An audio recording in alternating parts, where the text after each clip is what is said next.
Bonjour à tous et bienvenue à cette page Croire et comprendre, page destinée à vous aider et à vous accompagner dans l'approfondissement de certains thèmes liés à la foi et à la vie de foi. Aujourd'hui, je voudrais nous amener à redécouvrir ensemble la prière du rosaire. Quand on parle du rosaire, généralement, on a tendance à penser que la figure centrale, c'est Marie, la mère de notre Seigneur Jésus-Christ. Pourtant, c'est le Christ lui-même qui est la figure principale.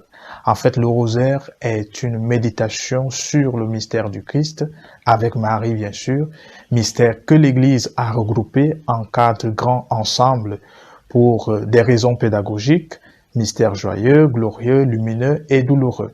Ces mystères constituent le résumé de la vie de Jésus-Christ parce que là, nous revisitons les grands moments de son existence terrestre en même temps que nous les mettons en dialogue avec notre propre vie. C'est la raison pour laquelle le pape Jean-Paul II disait que le rosaire est le résumé de l'Évangile. En priant le rosaire, nous ne faisons pas autre chose que de reparcourir les points clés de la vie de Jésus-Christ. Et à partir de là, nous apprenons à mieux le connaître et à grandir dans l'intimité avec lui. En réalité, le rosaire, quand il est bien pratiqué, fait de nous de véritables disciples du Christ, nous inscrivant dans une dynamique chrétienne de l'imitation de Jésus-Christ. Parce qu'il permet chaque fois de confronter le film de la vie du Seigneur Jésus-Christ et le miroir de notre vie quotidienne. Marie, dans cette prière, y joue un rôle important. Elle se montre d'abord solidaire à tous ceux et celles qui veulent mieux connaître le Christ, l'aimer et le servir. Elle nous aide par sa tranquille prière à dire oui au Seigneur, en même temps qu'elle se montre comme la première en chemin qui nous entraîne à entrer profondément dans le mystère du Christ, auquel elle a communié et communie plus encore aujourd'hui, plus que quiconque.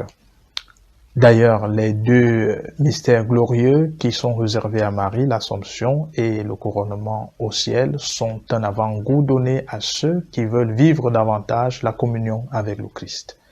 Bref, dans le rosaire, nous entrons dans la spiritualité du disciple bien-aimé, dans l'évangile de Saint Jean, le disciple qui prie Marie chez lui après l'événement tragique de la mort du Christ sur la croix et qui incontestablement revisitait, commentait et méditait sur les événements de la vie du Seigneur Jésus-Christ avec Marie, elle qui savait garder tout cela dans son cœur.